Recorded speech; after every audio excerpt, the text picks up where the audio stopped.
Lake Ontario is one of the 5 Great Lakes of North America. It is surrounded on the north, west, and southwest by the Canadian province of Ontario, and on the south and east by the American state of New York, whose water boundaries meet in the middle of the lake. Ontario, Canada's most populous province, was named for the lake. In the Wyandot language, Ontario means Lake of Shining Waters. Its primary inlet is the Niagara River from Lake Erie. The last in the Great Lakes chain, Lake Ontario serves as the outlet to the Atlantic Ocean via the St. Lawrence River. Geography: Lake Ontario is the easternmost of the Great Lakes and the smallest in surface area, although it exceeds Lake Erie in volume. It is the 14th largest lake in the world. When its islands are included, the lake has a shoreline that is 712 miles long. As the last lake in the Great Lakes hydrologic chain, Lake Ontario has the lowest mean surface elevation of the lakes at 243 feet above sea level, 326 feet lower than its neighbor upstream. Its maximum length is 193 statute miles and its maximum width is 53 statute miles. The lake's average depth is 47 fathoms 1 foot, with a maximum depth of 133 fathoms 4 feet. The lake's primary source is the Niagara River, draining Lake Erie, with the St. Lawrence River serving as the outlet. The drainage basin covers 24,720 square miles. As with all the Great Lakes, water levels change both within the year and among years. These water level fluctuations are an integral part of lake ecology, and produce and maintain extensive wetlands. The lake also has an important freshwater fishery, although it has been negatively affected by factors including overfishing, water pollution and invasive species. Behemoth bars built by prevailing winds and currents have created a significant number of lagoons and sheltered harbors, mostly near Prince Edward County, Ontario and the easternmost shores.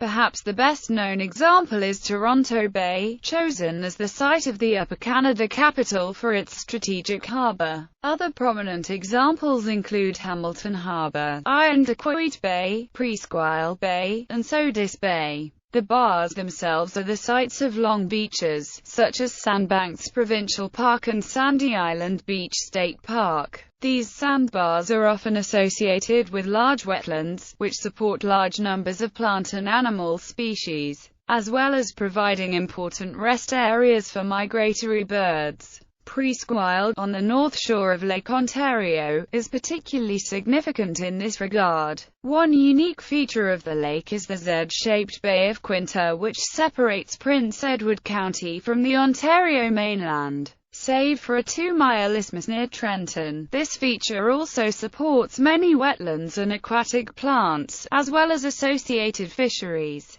Major rivers draining into Lake Ontario include the Niagara River, Don River, Humber River, Trent River, the Cataraqui River, the Genesee River, the Oswego River, the Black River, and the Salmon River. Geology: the lake basin was carved out of soft, weak Silurian age rocks by the Wisconsin ice sheet during the last ice age. The action of the ice occurred along the pre-glacial Ontarian River Valley, which had approximately the same orientation as today's basin. Material that was pushed southward by the ice sheet left landforms such as drumlins, kames, and moraines, both on the modern land surface and the lake bottom, reorganizing the region's entire drainage system. As the ice sheet retreated toward the north, it still dammed the St. Lawrence Valley outlet, so that the lake surface was at a higher level. This stage is known as Lake Iroquois. During that time the lake drained through present-day Syracuse, New York into the Mohawk River, thence to the Hudson River and the Atlantic. The shoreline created during this stage can be easily recognized by the beaches and wave-cut hills 10 to 25 miles from the present shoreline. When the ice finally receded from the St. Lawrence Valley, the outlet was below sea level, and for a short time the lake became a bay of the Atlantic Ocean,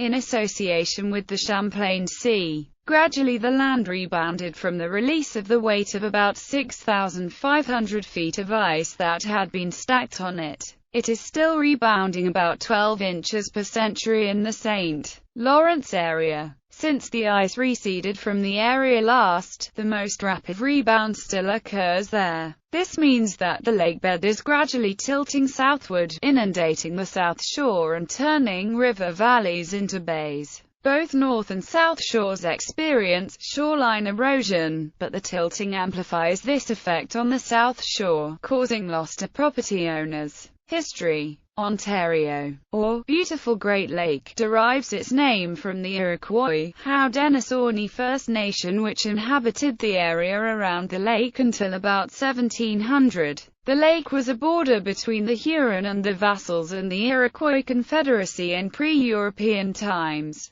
In the 1600s, the Iroquois drove out the Huron from southern Ontario and settled the northern shores of Lake Ontario. When the Iroquois withdrew and the Anishinaabeg, Ojibwa, Mississaugas moved in from the north to southern Ontario, they retained the Iroquois name. The first documented European to reach the lake was Étienne Brulé in 1615. As was their practice, the French explorers introduced other names for the lake. In 1632 and 1656, the lake was referred to as Lac de Street, Lewis or Lake Street, Lewis by Samuel de Champlain and cartographer Nicolas Sanson respectively. In 1660, Jesuit historian Francis Croius coined the name Lacus Ontarius. In a map drawn in the Relation des Jesuites, the lake bears the legend Lac Ontario ou des Iroquois, with the name of Ondiara in smaller type. A French map produced in 1712, created by military engineer Jean-Baptiste de Couragna, identified Lake Ontario as Lac Frontenac, named after Louis de Buade, Comte de Frontenac et de Palau. He was a French soldier, courtier, and governor-general of New France from 1672 to 1682 and from 1689 to his death in 1698. Artifacts which are believed to be of Norse origin have been found in the area of Sodus Bay, indicating possible earlier visits by Europeans, but this remains unproven. A series of trading posts was established by both the British and French, such as Fort Frontenac in 1673, Fort Oswego in 1722, Fort Rouillé in 1750. After the French and Indian War, all forts around the lake were under British control. The United States did not take possession of forts on present-day American territory until the signing of the Jay Treaty in 1794. Permanent, non-military European settlement began during the American Revolution, as the easternmost and nearest lake to the Atlantic seaboard of Canada and the United States. Population centers here are among the oldest in the Great Lakes Basin, with Kingston, Ontario, formerly the capital of Canada, dating to the 1670s. The lake became a hub of commercial activity following the War of 1812, with canal building on both sides of the border and heavy travel by lake steamers. Steamer activity peaked in the mid-19th century before competition from railway lines. In the late 19th and early 20th centuries, a type of scow known as a stone hooker was in operation on the northwest shore, particularly around Port Credit and Bronte. Stone hooking was the practice of raking flat fragments of Dundas shale from the shallow lake floor of the area for use in construction, particularly in the growing city of Toronto. Ecology and environmental concerns. The Great Lakes watershed is a region of high biodiversity, and Lake Ontario is important for its diversity of birds, fish, reptiles, amphibians and plants. Many of these special species are associated with shorelines, particularly sand dunes, lagoons, and wetlands. The importance of wetlands to the lake has been appreciated, and many of the larger wetlands have protected status. However, these wetlands are changing in part because the natural water level fluctuations have been reduced. Many wetland plants are dependent upon low water levels to reproduce. When water levels are stabilized, the area and diversity of the marsh is reduced. This is particularly true of meadow marsh, for example, in Eel Bay near Alexandria Bay. Regulation of lake levels has resulted in large losses of wet meadow. Often this is accompanied by the invasion of cattails, which displace many of the native plant species and reduce plant diversity. Eutrophication may accelerate this process by providing nitrogen and phosphorus for the more rapid growth of competitively dominant plants. Similar effects are occurring on the North Shore, in wetlands such as Presqu'Isle, which have interdural wetlands called panis, with high plant diversity and many unusual plant species. Most of the forests around the lake are deciduous forests dominated by trees including maple, oak, beech, ash and basswood. These are classified as part of the Mixed Wood Plains ecozone by Environment Canada, or as the Eastern Great Lakes and Hudson Lowlands by the United States Environmental Protection Agency, or as the Great Lakes ecoregion by the Nature Conservancy. Deforestation in the vicinity of the lake has had many negative impacts, including loss of forest birds, extinction of native salmon, and increased amounts of sediment flowing into the lake. In some areas, more than 90% of the forest cover has been removed and replaced by agriculture. Certain tree species, such as hemlock, have also been particularly depleted by past logging activity. Guidelines for restoration stress the importance of maintaining and restoring forest cover, particularly along streams and wetlands.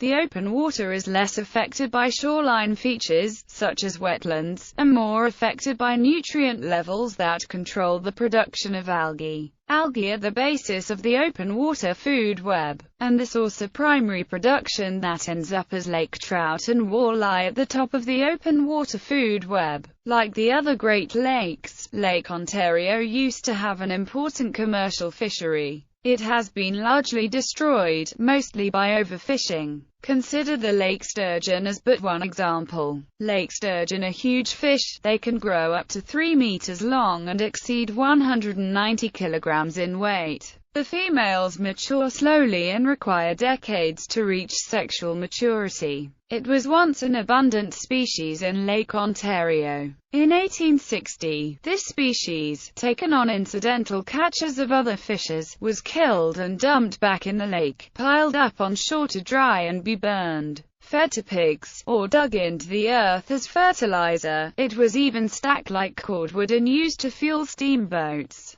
Once its value was realized, they were taken by every available means, from spearing and jigging to set lines of baited or unbaited hooks laid on the bottom to trap nets, pound nets and gill nets. Over 5 million pounds were taken from adjoining Lake Erie in a single year. The fishery collapsed, largely by 1900. They have never recovered. Like most sturgeons, the lake sturgeon is rare now, and is protected in many areas. Populations in the Oswego River are being actively managed for recovery. This food web has been damaged not only by overfishing and changes in nutrient levels, but also by other types of polluted from industrial chemicals, agricultural fertilizers, and treated sewage, phosphonates, such as from laundry detergents, and chemicals. Some pollutant chemicals that have been found in the lake include DDT, benzo,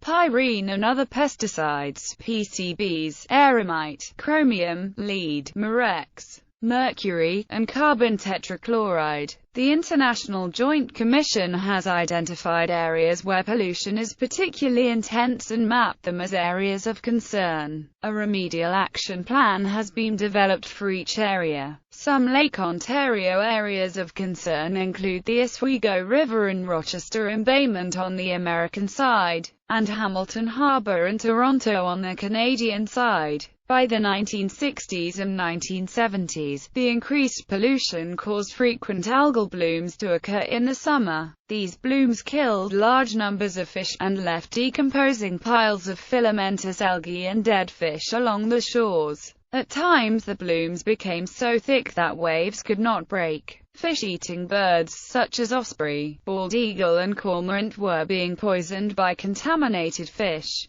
Since the 1960s and 1970s, environmental concerns have forced a cleanup of industrial and municipal wastes. Today, Lake Ontario has recovered some of its pristine quality. For example, walleye, a fish species considered as a marker of clean water, are now found. However, regional airshed pollution remains a concern. The lake has also become an important sport fishery, although with introduced species rather than the native species. Bald eagle and osprey populations are also beginning to recover. Invasive species are a problem for Lake Ontario, particularly lamprey and zebra mussels. Lamprey are being controlled by poisoning in the juvenile stage in the streams where they breed. Zebra mussels in particular are difficult to control, and pose major challenges for the lake and its waterways. Climate. The lake has a natural cycle rhythm of 11 minutes. The cycle effect normally is only about 3/4 inches but can be greatly amplified by earth movement, winds, and atmospheric pressure changes. Because of its great depth, the lake as a whole never freezes in winter, but an ice sheet covering between 10% and 90% of the lake area typically develops, depending on the severity of the winter. Ice sheets typically form along the shoreline and in slack water bays, where the lake is not as deep.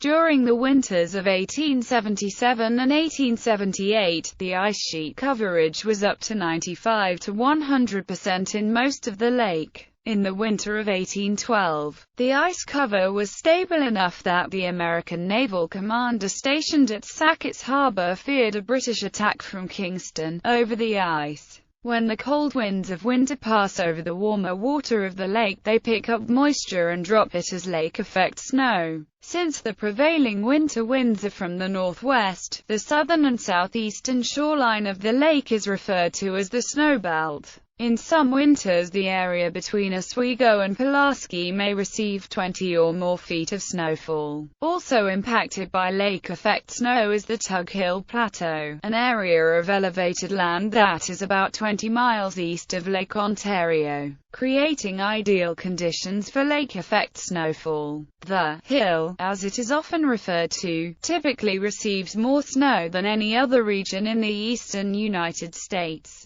As a result, Tug Hill is a popular location for winter enthusiasts, such as snowmobilers and cross-country skiers. Lake effect snow often extends inland as far as Syracuse, with that city often recording the most winter snowfall accumulation of any large city in the United States. Other cities in the world receive more snow annually, such as Quebec City, which averages 135 inches, and Sapporo, Japan, which receives 250 inches each year and is often regarded as the snowiest city in the world. Foggy conditions can be created by thermal contrasts and can be an impediment for recreational boaters. In a normal winter, Lake Ontario will be at most 1/4 ice-covered. In a mild winter, almost completely unfrozen. Lake Ontario has completely frozen over on 5 recorded occasions, from about January 20 to about March 20, 1830, in 1874, in 1893, in 1912, and in February 1934. Lake breezes in spring tend to retard fruit bloom until the frost danger is past, and in the autumn delay the onset of fall frost, particularly on the South Shore. Cool onshore winds also retard early bloom of plants and flowers until later in the spring season, protecting them from possible frost damage.